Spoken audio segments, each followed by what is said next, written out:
ये सच्चा सौदा एक ऐसी बेमिसाल मिसाल बना है जिसने ऐसे ऐसे घरों को जो नरक के मानिद बन गए थे स्वर्ग में बदल दिया। ऐसे ऐसे परिवारों को जिनके घर में 2 समय का खाना भी नसीब नहीं होता था, साईं मस्ताना जी दाता रहबर के सच्चे सौदे ने आज उनको जहाजों पे सैर करवा दी। सूफी रूहानी फकीर अगले जहान का हर चीज बताते हैं, लेकिन साईं जी ने तो दोनों जहान की जिम्मेवारी ले ली कि यहां वहां कोई कमी नहीं छोड़ेंगे। एक पैर यहां जब तक टिका रहेगा तब तक भी दूसरा पैर सचखंड में। इसका बहुत बड़ी मीनिंग्स हैं, बहुत बड़ा मतलब है। जीते जी आप परमपिता परमात्मा को देख सकते हैं। और चुटकियों में शब्द कितने रहे? 5, 3, अब 1। और ये कोई नई चीज नहीं। परमपिता शास्त्रनाम जी दाता ने पहले पिछली बार भी आपको बताया था, जब 3 शब्द किए थे 5 से 3, तो क्यों किंतु परंतु वाले तो तैयार बैठे होते हैं। बेपरवाह जी के सामने कहा कि जी 5 के बिना तो अंदर की धुन सुनेगी नहीं। तो बेपरवाह जी ने तब ये वचन, कुछ ऐसे सेवादार यहां पुराने बैठे होंगे जिन्होंने वो सुने होंगे, हमने सुने थे। तो बेपरवाह जी ने तब वचन करे कि आप 3 की बात करते हो, सतगुरु चाहे तो 1 ही काफी है।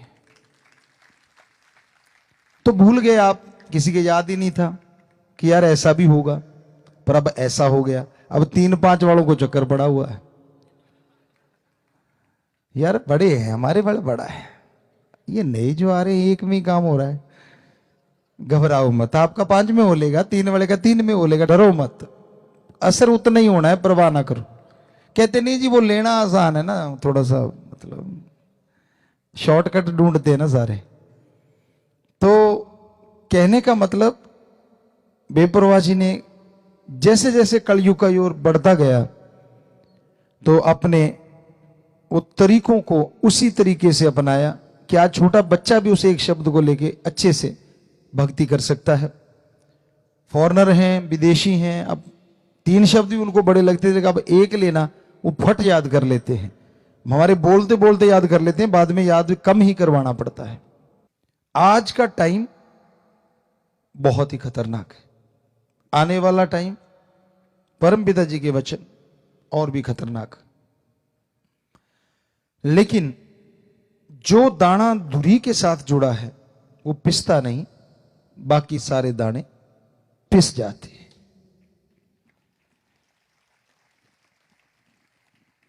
और आज उस धुरी से, उस किले से जुड़ा रहना बड़ा मुश्किल है।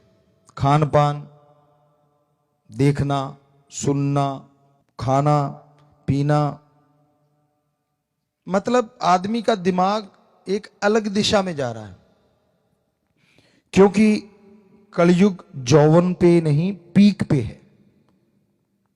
मतलब आदमी को लगता है यार ये भक्ति क्या फजूल की बातें हैं, ऐसे ही है। और यही वो समय होता है जब वो परमपिता परमात्मा बहुत बड़ा बदलाव लाता है। जब आदमियों के अंदर अहंकार बहुत बढ़ जाता है, जब संत महापुरुषों की, पीर फकीरों की बातें फजूल लगने लग जाती हैं, जब वो गलतियों पे गलती करते ही चले जाते हैं, पर बचता कौन है? तो धुरे के साथ जुड़े बचनों के 3 के पक्के, माफिया मिल गई, कोई कमी छोड़ी नहीं, इससे ज्यादा तो कोई सोच भी नहीं सकता। दृढ़ यकीन मांगा और सिर्फ 1 वचन की पालना कि जहां परमपिता परमात्मा हो वहां बुरा काम ना करना, बाकी जगह कर लो। छोटा सा 1 ही वचन, पर ऐसी जगह बता जरूर देना जहां परमात्मा नहीं है। तो देखो आप कहते हो जी इतने मनवाते हो, एक ही मनवाते हैं, पहले भी बोला था, आज भी बोल रहे हैं, सिर्फ एक, बस छोटा सा, लंबा चौड़ा नहीं। और जो इस वचन को मानेगा वो धुरी के साथ लगा हुआ दाना बन जाएगा, वो होगा वो। और जो अकल का दखल, राम को मखौल समझना, संत पीर फकीर को, तो वो अपने किए कर्मों का फल पाएंगे, कोई उनके लिए बद्दुआ नहीं है। संत बद्दुआ नहीं देते, और निकल जाए तो पाप साथी भी नहीं, ये भी सच है। पर बेपरवाह जी ने ऐसा सच्चा सौदा साईं मस्ताना जी महाराज ने बनाया, निकली हुई बद्दुआ भी बाप से ले सकते हैं यूं चुटकी में।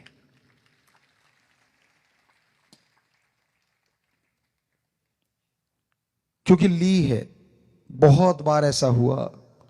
बेपरवाह साईं मस्ताना जी महाराज ने कहा, परमपिता दाता रहबर ने उस बॉडी, तीनों बॉडियों में कहीं ना कहीं कोई ना कोई ऐसी बात हुई। हालांकि उसका मतलब था कि तेरे कर्म ऐसे आने वाले हैं, लेकिन जब उसने तौबा की और उसको तरीका बताया गया कि तू ऐसे कर ले तो तेरे ये जो कर्म आने वाले हैं वो कट जाएंगे और तेरा ठीक हो जाएगा, तो वो ठीक हो गया। पर जो मानता ही नहीं कि भाई नहीं, मैं तो पढ़ के लिख के कड़ के, बंदा जब बन जाता है ना, उसको ये लगता है कि नहीं मैं सब कुछ जानता हूं, मुझे सब पता है, तब समझ लो उसके कर्म जोर डाल रहे हैं बुरे, और समय बुरा उसके लिए होने वाला है। संत दुआएं करते हैं, मालिक से प्रार्थना करते हैं सबका भला हो। तो साईं जी ने एक ऐसा दर बनाया जिसमें आके आप बैठ गए, पहले कहा गया प्रार्थना कर लो, आप प्रार्थना करते थे, फिर आपसे कहा गया कि भाई चलो आप सोच लो, तो फिर आप सोचते थे। तो अब तो ये बात हो गई है कि जेड़ी सोचा ना वो भी मन लेंदा ते किवें भुल जावा यार, किवें भुल जावा पीर। अब इससे आगे तो कुछ और है, बहुत कुछ है। जो मानेगा वो ले लेगा, ना मानेगा भाई वही रह लेगा। बात है कि अगर कल हम वैसे घूमने निकले शामसी को, तो एक बच्चे ने बताया कि पिताजी आपने कहा था कि बेटा बोलो नहीं, जो नहीं बोलेगा उसका जल्दी पूरा हो जाएगा, और जो बोल के हमें सुनाएगा उसका जल्दी पूरा नहीं होगा। तो कहता मेरे 5 साल से बच्चा नहीं था, मैंने कहा बोलना नहीं, बस मैंने आपको नारा लगाया, 9वें महीने बच्चा, और यहीं कहीं बच्चा वो बैठा हुआ सेवादार, रात हमें यहाँ ही मिला था, हम गाड़ी लेके आए थे। तो उसने बताया कि मेरी हाथों हाथ पूरी हो गई, हमें बोलता तो पता नहीं कितनी लंबी चली जाती। तो यही आप सबको हम समझाना चाहते हैं। आप माइक लेते हो, हमारी सुने जाते हो, लेकिन फिर शुरू हो जाते हो मेरा सिर दर्द है, मेरे बेटा नहीं है, मेरे फलाना काम है, मेरे दिंकड़ काम है। तो ये जो हम बोल रहे हैं ये वचन नहीं, तो इसका मतलब आपने एक तो ये काट दिए कि आपने जब गुरु पीर फकीर कोई बात को ही नहीं माना तो उनके वचन आप पे पूरे कैसे होंगे। तो आप बिना सोचे ही सतगुरु आपके लिए जो जायज है वो जरूर कर देगा।